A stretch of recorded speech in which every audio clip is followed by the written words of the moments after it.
الله الرحمن الرحيم. الحمد لله رب العالمين، والصلاة والسلام على رسوله الأمين خاتم النبيين سيد الأولين والآخرين مولانا محمد وعلى آله وأصحابه أجمعين. أما بعد، فقد قال الله تعالى في القرآن المجيد والفرقان الحميد: لقد كان لكم في رسول الله أسوة حسنة. صدق الله المولانا العظيم. گرامی قدر صدر اجلاس حضرت مولانا سید محمود اسد مدنی دامت برکاتہم، صدر جمعیت علماء آندھرا پردیش تلنگانہ حضرت مولانا حافظ پیر شبیر احمد صاحب دامت برکاتہم، اسٹیج پر تشریف فرما ریاست کے علماء اور زعماء اور میرے عزیز بھائیوں، السلام علیکم ورحمۃ اللہ وبرکاتہ. اس عظیم الشان نسبت سے منعقد ہونے والے اس عظیم الشان اور مبارک اجلاس میں جو اس عظیم الشان جمعیت کے انتظام کے تحت منعقد ہو رہا ہے، میری شرکت محض سعادت حاصل کرنے کی ہے. ہر جگہ پر ہمارے علماء کرام، ہمارے ائمہ اعظام پورے سال دو جہاں کے سردار سید الاولین والآخرین محمد رسول اللہ صلی اللہ علیہ وسلم کی سیرت مبارکہ انسانیت بلکہ مخلوقات پر ان کے احسان عظیم کو کھول کھول کر بیان کرتے رہتے ہیں. انسانیت ہی نہیں بلکہ پوری مخلوقات کے اوپر آپ صلی اللہ علیہ وسلم کا احسان حدیث پاک میں آئی ہوئی ان روایات سے واضح ہے جن میں صحابہ نے بیان کیا کہ نبی پاک صلی اللہ علیہ وسلم نے ہم لوگوں کو سنایا اور اس کو صحیحین نے نقل کیا کہ میں نے جہنم میں ایک نیک صالح عورت کو دیکھا، اور جب میں نے معلوم کیا یہ تو نیک اور صالحہ تھی، جہنم میں جانے کا سبب کیا ہوا تو مجھے بتایا یہ گیا کہ اس نے ایک بلی پالی تھی. اللہ کی مخلوق، یہ ننھا منا جانور، لیکن اس کو غذا دینے میں کوتاہی کی، وہ بھوکی رہی، جس کی وجہ سے نیک ہونے کے باوجود اللہ پاک نے اس کو سزا کی ہدایت کر دی، یہاں تک کہ اس کو کچھ دیر کے لیے صحیح اس مخلوق سے بے پرواہ ہونے کے نتیجے میں، اس مخلوق کے حقوق کا خیال نہ کرنے کے نتیجے میں اس کو جہنم میں سزا بھگتنی پڑی. اور یہ روایت بھی ہمارے علماء کرام آپ کو بار بار سناتے ہیں کہ اسی دو جہاں کے سردار عالم کے شفیق نے یہ واقعہ بھی سنایا کہ میں نے جنت میں ایک گناہگار پاپی عورت کو دیکھا جس پر اللہ کی رضا کا بہانہ یہ ہوا تھا کہ اس نے ایک کتے کو، اللہ کی مخلوق کو پیاسا دیکھا تھا. پیاس کی وجہ سے گرمی کی تپش میں اس کی زبان باہر نکلی ہوئی تھی. اس عورت کو رحم آیا خدا کی اس مخلوق پر. اس نے اپنا چمڑے کا موزہ پیر سے نکالا، اپنی اوڑھنی کی رسی بنائی اور قریب کے کنویں یا تالاب سے اس میں پانی لیا اور اس پیاسے کتے کو پلایا، اگرچہ یہ عورت گنہگار تھی، پاپی تھی، لیکن اس کائنات کے مالک کو اس پاپی گنہگار عورت پر اتنا رحم آیا کہ اس نے کہا کہ اس نے میری مخلوق پر رحم کھایا، تم اس پر رحم کر دو، میں اس کے گناہوں کو معاف کرتا ہوں۔ اس کے لیے جنت کا فیصلہ ہو گیا۔ سارے لوگ جانتے ہیں کہ حدیث کے ذخیرے میں بخاری شریف اور مسلم شریف کا مقام کیا ہے۔ امام مسلم نے روایت کو پوری مضبوطی کے ساتھ لیا ہے۔ جس محسن کا جانوروں کے حقوق بتانے کا یہ عالم ہو، جس محسن نے عام مخلوق کے ایسے حقوق بتائے ہوں، اس نے انسانیت کے بارے میں کیا کچھ نہیں کہا ہوگا۔ ہمارے پڑھنے لکھنے والے صالح علماء جانتے ہیں کہ دو جہاں کے سردار محمد رسول اللہ صلی اللہ علیہ وسلم نے عام انسان کی ضرورتوں پر کسی انسان کی پابندی کو تسلیم ہی نہیں کیا۔ ہمارے علماء جو قانون اسلامی سے واقفیت رکھتے ہیں وہ خود رو گھاس کے بارے میں جانتے ہیں کہ اس میں انسانوں، حیوانوں، جانوروں کا حق ہے، اس لیے انہوں نے اپنی سیرت طیبہ میں، اپنے اقوال اور افعال میں اس بات کو مبرہن کیا کہ خودرو گھاس پر کسی کی ملکیت ثابت نہیں ہو سکتی، کیونکہ وہ عام نفع کی چیز ہے، اس میں انسانیت کا بھی حق ہے، جانوروں کا بھی حق ہے، حیوانات کا بھی حق ہے، اور اسی لیے اس کی عمومی ملکیت کو عام کر دیا ہے۔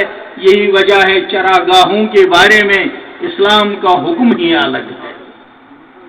آگ سے انتفاع کا، سردی کی تپش میں اس سے نفع اٹھانے کا شریعت میں حکم ہی الگ ہے، لیکن کوتاہی یہ ہو رہی ہے عام انسانیت کے ان حقوق کو بیان کرنے والے اس محسن کی امت نے ان باتوں کو اپنی کتابوں میں اور زیادہ سے زیادہ اپنے مطالعے اور تکرار میں محدود کر دیا، جو قیامت کی صبح تک کا بحیثیت خاتم النبیین صلی اللہ علیہ وسلم کے امتی ہونے کے ختم نبوت کے اعزاز سے سرفراز اس امت کا حق تھا، فریضہ تھا، بنتا تھا۔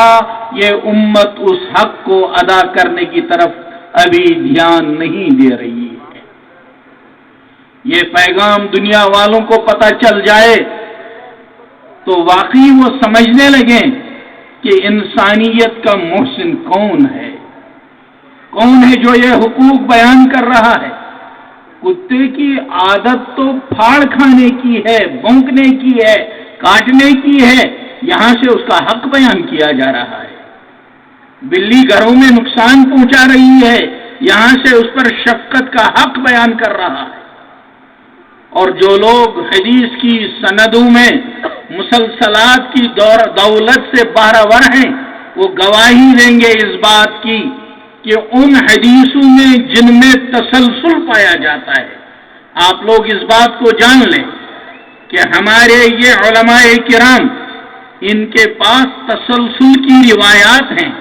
اس کی مثال میں آپ کو سمجھانے کے لیے بتاتا ہوں۔ ایک صحابی ہیں، بہت پیارے صحابی، لوگ مدینہ منورہ میں جب ان کی کھیتیوں میں کھیرے، لوکی، کھجوریں تیار ہوتی تھی تو وہ پلیٹ میں رکھ کر، ٹوکری میں رکھ کر اپنے بچوں کے ہاتھ بھیجتی تھی۔ دو جہاں کے سردار محمد رسول اللہ صلی اللہ علیہ وسلم کی خدمت میں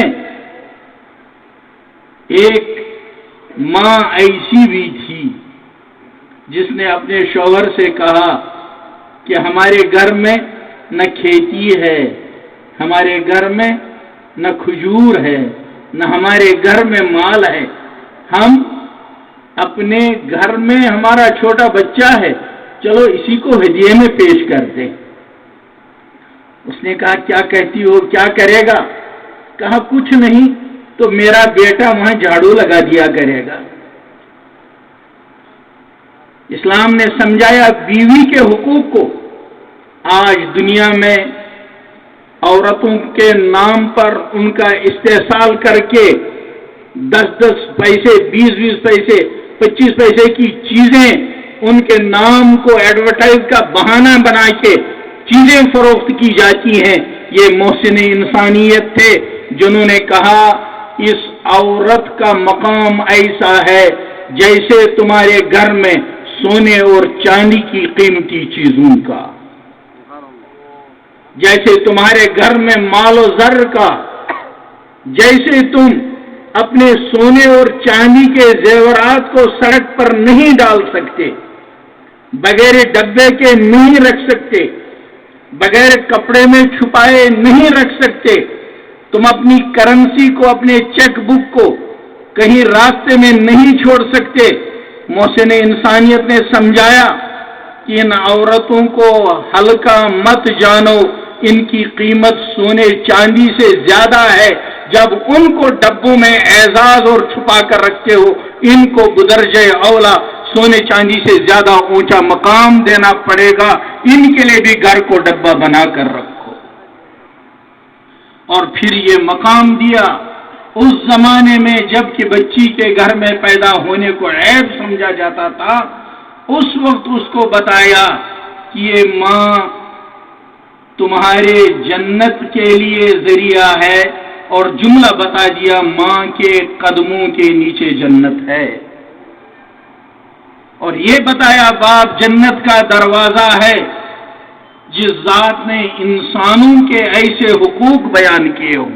ایک دن عجیب معاملہ ہوا ہے، مجلس جمی ہوئی ہے، صحابہ بیٹھے ہوئے ہیں۔ کیسی ہوتی ہوگی وہ مجلس؟ کبھی آپ نے تصور کیا؟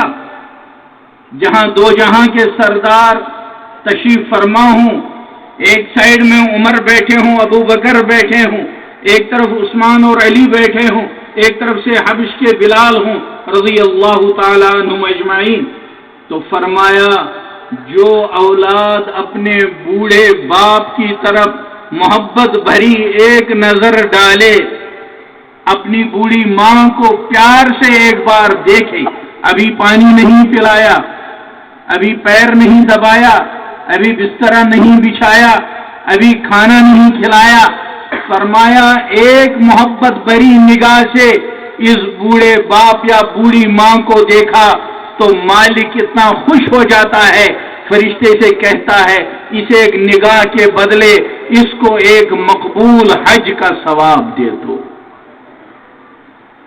جس پیغمبر نے باپ اور ماں کا ایسا حق بیان کیا اور انسانوں میں یہ جذبہ بیدار ہو جائے تو کیا دنیا کو اولڈ ایج ہوموں کی ضرورت باقی رہے گی؟ کیا بوڑھی ماں کو کوئی گھر سے دھکیل سکتا ہے؟ ایسے حال میں یہ ایک عورت تھی اور عجیب جملہ فرمایا ہے، فرمایا میری آنکھوں کی ٹھنڈک نماز میں ہے، اور یا فرمایا اس خاتون جنت میں ہے۔ تو اس بیوی نے اپنے شوہر سے کہا جس کا میں تذکرہ کر رہا تھا کہ ہمارا بچہ ان کو ہدیے میں دے دیں گے، وہ ان کے گھر کا کام کاج کیا کرے گا۔ آخر وہ بچہ قبول ہوا جس کو عالم پہچانتی ہے حضرت انس رضی اللہ تعالیٰ عنہ کے نام سے۔ حضرت انس نے ایک دن اپنے شاگردوں سے کہا کہ میں نے اپنے اس ہاتھ سے مصافحہ کیا نبی پاک صلی اللہ علیہ وسلم سے، تو آپ کا مبارک ہاتھ الین زیادہ نرم تھا روئی سے بھی۔ بات آئی گئی ہوگی، تھا ہی آپ کا جسم مبارک ایسا۔ امام ترمذی نے شمائل میں عجیب روایت نقل کی ہے، فرمایا 14ویں کا چاند چمک رہا تھا، عرب کی ریگستان کی زمین، اور باہر تشریف رکھتے تھے محمد رسول اللہ صلی اللہ علیہ وسلم، اس وقت ایک چادر اوڑے ہوئے تھے، سرخ یمنی چادر جس پر دھاریاں سرخ رنگ کی تھی. فرمایا میں ایک نظر تو چاند کو دیکھ رہا تھا. 14ویں کا چاند کبھی آپ نے تصور کیا؟ وہ گولڈن چاند جس کا سنہرا رنگ اور ریتلے میدان میں اس کی روشنی. فرمایا میں اس کو دیکھتا تھا، وہ میرے دل کو اپنی طرف کھینچتا تھا. پھر میں دیکھتا تھا محمد رسول اللہ صلی اللہ علیہ وسلم کے مبارک چہرے کو، وہ اس چاندنی میں ایسا چمکتا تھا، وہ میرے دل کو کھینچتا تھا. تو کبھی میں چاند کو دیکھوں، کبھی آپ کے چہرے کو دیکھوں، کبھی چاند کو دیکھوں، کبھی آپ کے چہرے کو دیکھوں. آخر میں فیصلہ کیا، امام ترمذی نے اس کو نقل کیا. فرمایا واللہ لہو احسن عندی من القمر، قسم خدا کی حضور کا چہرہ چاند سے زیادہ چمک رہا تھا. سبحان اللہ. جب چہرے کی یہ بات ہے تو بدن مبارک کی بات کیا ہوئی؟ انس رضی اللہ عنہ نے جب یہ بات اپنے شاگردوں کو سنائی، انہوں نے عرض کیا کہ حضرت ایک گزارش ہے. ہم نے بتایا کیا؟ کہا جس ہاتھ سے آپ نے مصافحہ کیا محمد رسول اللہ صلی اللہ علیہ وسلم سے، ہمارا جی چاہتا ہے اس ہاتھ سے اپنے ہاتھ کو ٹچ کریں، ہم آپ سے مصافحہ کرنا چاہتے ہیں. یہ سلسلہ چلا. ان کے شاگردوں نے جب واقعہ اپنے لوگوں کو سنایا تو انہوں نے یہی مطالبہ کیا. یہ سلسلہ آج تک چلتا ہے. ہم نے بھی دو جگہ، اور یہ جتنے علماء کرام ہیں انہوں نے بھی اپنے مقام پر اس مسلسل حدیث کو لیا ہوگا. ہم نے بھی دیوبند میں اپنے استاد سے اور سہارنپور میں حضرت شیخ الحدیث مولانا زکریا صاحب رحمۃ اللہ علیہ، جن کی یہ فضائل اعمال ہے، وہ محدث تھے، عظیم محدث. ایک طرف سے فضائل اعمال، ایک طرف سے ان کی اوجز المسالک عربی میں. بالکل اسی طرح تسلسل کے ساتھ اپنے شاگردوں کو، یہی حال دیوبند کے اکابر شیخ الاسلام حضرت مولانا حسین احمد مدنی علیہ الرحمہ کا، سہارنپور میں حضرت مولانا خلیل احمد سہارنپوری علیہ الرحمہ کا، تسلسل کے ساتھ اسی طرح کرتے ہیں اس وقت جب اس حدیث کی اجازت ہوتی ہے. تو حضرت انس کی اس روایت کو بھی مصافحہ والی کو آج تک امت اور ہمارے علماء تھانے ہوئے ہیں، اور آگے یہ سلسلہ قیامت تک باقی رہنے والا ہے. ہمارا علم اس طرح آگے منتقل ہوتا چلا جاتا ہے. میں نے یہ بات اصل میں اس پر عرض کی کہ حضرت انس کو نبی پاک صلی اللہ علیہ وسلم کی خدمت میں بھیجا گیا. انس کہتے ہیں میں نے 10 سال آپ کی خدمت کی، لیکن زندگی میں نے کبھی آپ کی زبان سے ڈانٹ کا کوئی لفظ نہیں سنا. یہ کیا تھا؟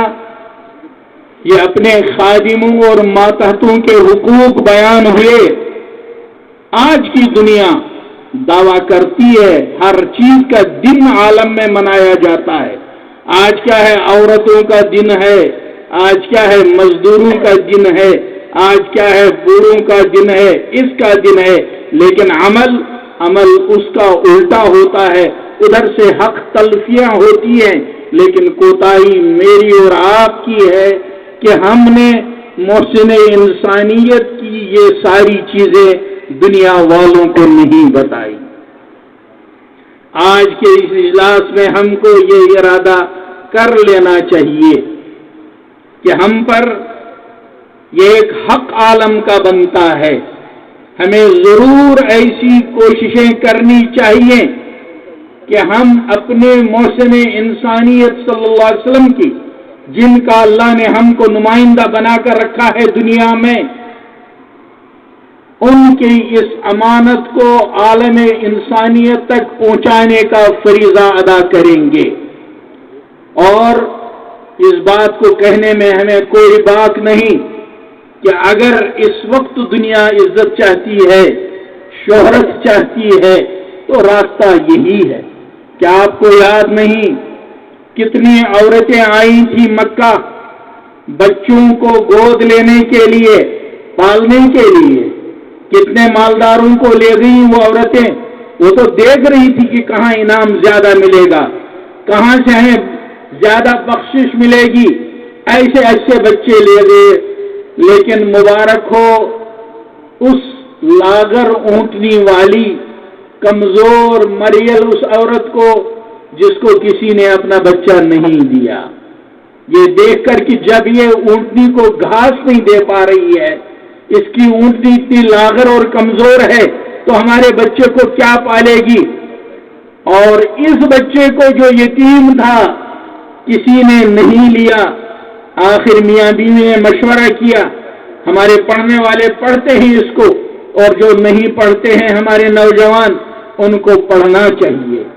ایمان والے نوجوان کو سمجھ لینا چاہیے کہ اگر اس کے سراہنے سیرت کی کتاب نہیں ہے، ٹھیک ہے اس کا سبجیکٹ کیمسٹری ہے، فزکس ہے، بایولوجی ہے، وہ کیمسٹری کے فارمولے یاد کر رہا ہے، H2O کے فارمولے کو یاد کرنے کو کوئی منع نہیں کرتا، لیکن ایمان والے کے لیے یہ نسبت ضروری ہے کہ اس کے سراہنے سیرت کی کتاب ہو، اس کے سراہنے اپنے محبوب کا پیغام ہو۔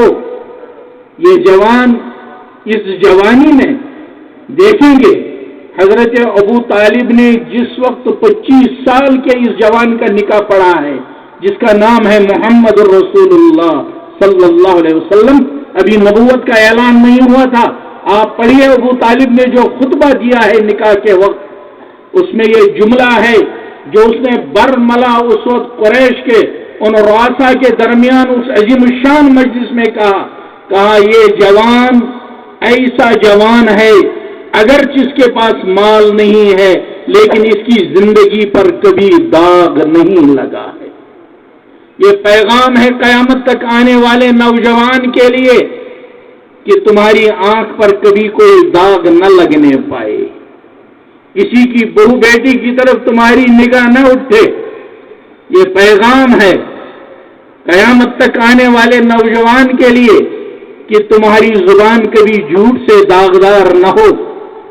یہ پیغام ہے قیامت تک آنے والے نوجوان کے لیے کہ تمہارا دل و دماغ کبھی داغدار نہ ہونے پائے، کوئی غلط سوچ تمہارے اندر نہ آنے پائے، تمہاری غلط سوچ کا اثر تمہاری صحت پر پڑ جائے گا۔ اور مومن قوی مطلوب ہے، مومن ضعیف مطلوب نہیں۔ ایمان والے بچے کی جوانی یہ اس امت کی امانت ہے، اس کی ذاتی ملکیت نہیں ہے۔ امت کو بجھے بجھے چہروں والے نوجوانوں کی آگے کوئی مستقبل میں امید نہیں ہوتی، اس کے لیے شریعت نے اس کو پابند کر دیا ہے کہ تمہاری قوت اور طاقت امت کی امانت ہے، تم اپنی طاقت کو ضائع نہیں کر سکتے، تم اپنی صحت کو بگاڑ نہیں سکتے۔ اسلام نے اس بات کو واضح کر دیا ہے کہ تمہاری ہر چیز امانت ہے، اور اس امانت کی امانت داری فرض ہے، اور یہ امانت جیسے اجتماعی ماحول میں ہے ایسے ہی انفرادی ماحول میں ہے۔ تو وہ عورتیں اس یتیم کو چھوڑ گئیں، مگر آخر اس عورت نے جو بہت ہی مایوسی کے عالم میں تھی، اس نے مشورہ کیا اپنے شوہر سے کہ خالی کیوں جائیں، کسی یتیم کو لے لیں۔ انہوں نے فیصلہ کیا، آپ سب لوگ جانتے ہیں کہ آج کائنات میں وہ جتنی عورتیں آئی تھیں، مالدار عورتیں، تنومند عورتیں اور اچھے اچھے بچوں کو لے جانے والی عورتیں، کوئی بھی دنیا کا انسان ان کے نام سے واقف نہیں، اور اس یتیم کو سینے سے لگانے والی عورت دائی حلیمہ کا نام ہر مورخ کی زبان پر ہے۔ سیرت کا واقعہ بتاتا ہے کہ جس طرح دنیا میں اس وقت ایسا ہو گیا کہ ان تمام عورتوں کے کارنامے گمنامی میں چلے گئے، اور اس یتیم کو سینے سے لگانے والی عورت کا نام روشن ہو گیا۔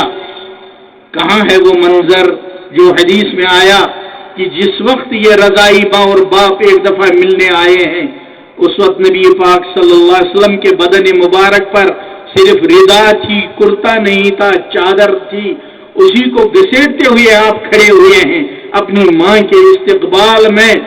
کیا مقام رہا ہوگا دائی حلیمہ کا، اور آپ خود تصور کیجئے اگر کبھی ہم اور آپ جمع ہوئے خوش نصیبی سے محشر کے میدان میں اور آواز لگ جائے کہ دائی حلیمہ کا گزر ہو رہا ہے، بتائیے کیسے آپ تڑپیں گے؟ کاش ایک جھلک ان کے دیدار کی ہو جائے۔ سیرت کے اس واقعے میں پیغام ہے کہ اس یتیم کی طرح آج قرب قیامت میں جو اس دین کو جو یتیم ہو چکا ہے اپنے سینے سے لگانے کا ارادہ کرے گا، جیسے حلیمہ اس وقت سے چمکی آج تک اس کا نام یادگار ہے، ایسا ہی ہمارا اللہ میرے اور آپ کے ساتھ فضل کر سکتا ہے۔ اور سیرت کا ایک آخری واقعہ آپ کو سنا دیتا ہوں اپنی بات کے آخر میں، کہ میرے دوستو اس خیال میں مت رہو کہ ہماری زندگی گنہگاروں کی زندگی ہے، ہمارے پاس علم بہت نہیں ہے، ہم لوگ خوش نصیب ہیں۔ سیرت کے واقعے میں اللہ نے ہمارے لیے نمونہ دے دیا، امید کی کرن قائم کر دی۔ ہجرت کا واقعہ آپ کے سامنے ہے، آپ اچھی طرح جانتے ہیں۔ چلے ہیں مکہ سے محمد رسول اللہ صلی اللہ علیہ وسلم، ساتھ میں ہیں ابو بکر صدیق رضی اللہ تعالیٰ عنہ۔ تمام کائنات جانتی ہے کہ آدم کے زمانے سے لے کر سارے پیغمبر یہ اعلان کرتے آئے کہ ہم اللہ کے سچے نبی ہیں اور ہماری شریعت سچی ہے، جو ایمان لائے گا جنت میں پہنچ جائے گا، اور واقعی ایسا ہے۔ لیکن ہر پیغمبر یہ پیغام دے کر گیا کہ ایک آنے والا ابھی آنے والا ہے، جو آئے گا تب یہ مشن مکمل ہوگا۔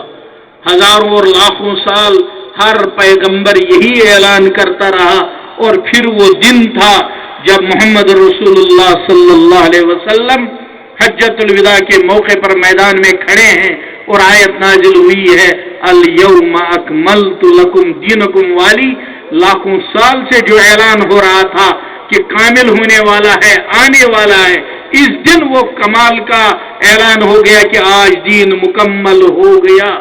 اس منظر میں نبی پاک صلی اللہ علیہ وسلم جب ہجرت کے وقت چلے ہیں مکہ سے مدینہ، تو یہ دین کو کامل کرنے والے، نبیوں کی نبوت کو کامل کرنے والے، اس پر ختمیت کی مہر لگانے والے، یہ اس وقت ایک غار میں ہیں جب مکہ سے چلے ہیں۔ یہ انبیاء کے بادشاہ، اور ان کے ساتھ دوسری شخصیت کون سی ہے؟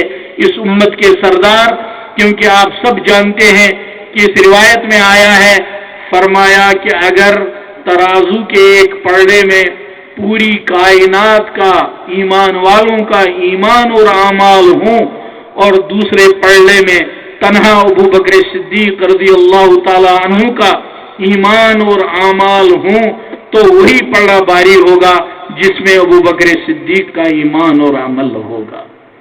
پوری امت ایک طرف، ابو بکر صدیق ایک طرف، یہ اس غار میں ہیں، اور سید المرسلین اس غار میں ہیں صلی اللہ علیہ وسلم۔ اور سب جانتے ہیں مسئلہ اس وقت حفاظت کا تھا، سیکیورٹی کا تھا۔ پروٹوکول کا تقاضا یہ تھا، اللہ کہتے جبرائیل سے، جبرائیل تم ملائکہ کے بادشاہ ہو، اندر پیغمبروں کے بادشاہ ہیں اور اس امت کے بادشاہ ہیں، دروازے پر رہو حفاظت کے لیے۔ جبرائیل کا جواب کیا ہوتا کہ اللہ میں ان ہستیوں کا گیٹ کیپر رہوں، اس سے میری عزت اور بڑھے گی، میری عزت میں کوئی کمی نہیں ہوگی، ہمارا نام محمد کے دربانوں میں لکھا جائے گا۔ لیکن اللہ نے کسی فرشتے کو ڈیوٹی نہیں دی۔ صحابہ سے کہتے، وہ تو دن رات جان چھڑکتے تھے،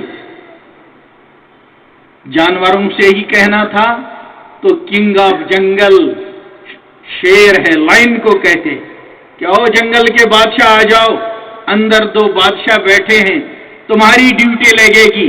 آپ بتائیے شیر کا جواب کیا ہوتا؟ اللہ میری تو عزت بڑھ جائے گی اگر میرا نام محمد کے گیٹ کیپر کے بطور لکھا جائے، لیکن اللہ کو میرے اور آپ کے حوصلہ افزائی کے لیے یہ واقعہ بتانا تھا، قیامت کی صبح تک کے لیے اس کو نمونہ بنا کر رکھنا تھا، اسوہ حسنہ بنانا تھا۔ کس کو بلایا ہے آپ سب جانتے ہیں، مکڑی کو بلایا ہے۔ کیا حیثیت ہے مکڑی کی مخلوقات میں؟ اور پھر اس کو خود ڈیوٹی دینے کو نہیں کہا اپنا گھر بنا لو. قرآن نے کہا ان اوہن البیوت لبیت العنکبوت. گھر تو سبھی بناتے ہیں، یہ ابابیل کتنا خوبصورت بناتی ہے. ہمارے یہاں کبھی وہ درختوں پر پہاڑی علاقوں میں بناتی ہے، اتنا عالی شان گھر ہوتا ہے ابابیل کا، چڑیا کا، دوسری مخلوقات کا. اس کو قرآن نے کہا کہ سب سے کمزور ترین گھر اگر دنیا میں ہوتا ہے وہ مکڑی کا ہوتا ہے. کیا حیثیت ہے اس جالے کی؟ چھوٹا بچہ تنکا لگا دے تو یہ گھر ہی اڑ جائے. لیکن اللہ کو قیامت کی صبح تک کے لیے نمونہ بتانا تھا کہ اللہ جب کام لینا چاہتا ہے تو مکڑی کے اس جالے سے اتنے بڑے بادشاہوں کی حفاظت کا کام لے کر دکھایا. سیرت کے اس واقعے میں میرے اور آپ کے لیے تسلی ہے. گویا اللہ ہم کو زبان حال سے کہنا چاہتے ہیں میرے بندو ہمت نہیں ہارنا، تم مکڑی کے جالے سے گئے گزرے نہیں ہو، تم تو اشرف المخلوقات ہو، مکڑی سے بہت اونچے ہو، تم گئے گزرے نہیں ہو. تم کو تو اللہ نے اپنے تعلق کی دولت دے دی ہے، اور تم کو اللہ نے محمد رسول اللہ صلی اللہ علیہ وسلم کی امت دعوت میں یا امت اجابت میں پیدا کیا. بس ایک قدم آگے بڑھاؤ، یہ ارادہ تو کر لو کہ ہم اس مشن کو لے کر آگے بڑھیں گے. یہ پوری کائنات ترس رہی ہے کوئی ان کو بتا دے کہ اس انسانیت کو چین کہاں ملے گا، کوئی ان کو یہ بتا دے کہ اس انسانیت کو سکون کہاں ملے گا. یہ آگ و آہن کی برسات کرنے والے خود اندر دلوں میں تڑپتے ہیں. آپ نہیں پڑھتے دنیا کا ایک بہت بڑا آدمی ہے جو آگ و آہن برسانے میں اپنا ثانی نہیں رکھتا. وہ اس کی بیوی اس سے کہتی تھی کہ اللہ واسطے رحم کرو، میں اندر کانپتی ہوں. یہ ان کے گھروں کا حال ہے. لیکن کاش محمد رسول اللہ صلی اللہ علیہ وسلم کا امتی، ختم نبوت کا یہ امین اپنے دل میں اس جذبے کو بیدار کر دے کہ میری کوئی بحثیت خیر امت ذمہ داری ہے. اور آپ نے جو انسانیت کے حوالے سے، ایمان کے حوالے سے، ہدایت کے حوالے سے ایک ادنا چیز راستے سے تکلیف دہ چیز کو ہٹانے کے حوالے سے کیسے ایمان کے شعبے کو ذکر کیا ہے. ایمان کے اتنے شعبوں میں اماطۃ الاذی عن الطریق، راستے سے تکلیف دینے والی چیز کو ایمان کا شعبہ بتا کر پوری کائنات کے کیا سبق دیا ہے. کاش امت مسلمہ اس چیز کو سمجھ کر قدم آگے بڑھا کر یہ ارادہ کر لیتی کہ ہمیں اپنے محبوب کے اس محسن انسانیت کے اس پیغام کو دنیا میں عام کرنا ہے.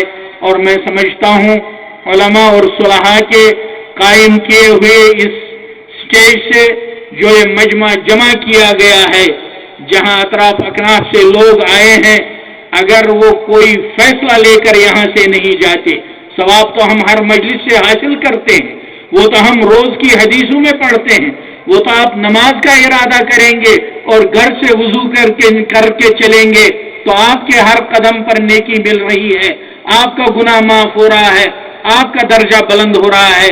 وہ ثواب تو وہاں بھی مل رہا ہے اور یہاں تو مل ہی گیا ہوگا. یہاں تو جانے کتنے ثواب آپ نے لیے ہوں گے. یہ محدثین انما الاعمال بالنیات والی حدیث کو جب بخاری میں شروع کراتے ہیں تو ماں نوا میں، ماں کی تعمیم میں وہ بتاتے ہیں کہ ایک عمل میں جتنی نیت کرو گے اتنے ثواب ملیں گے.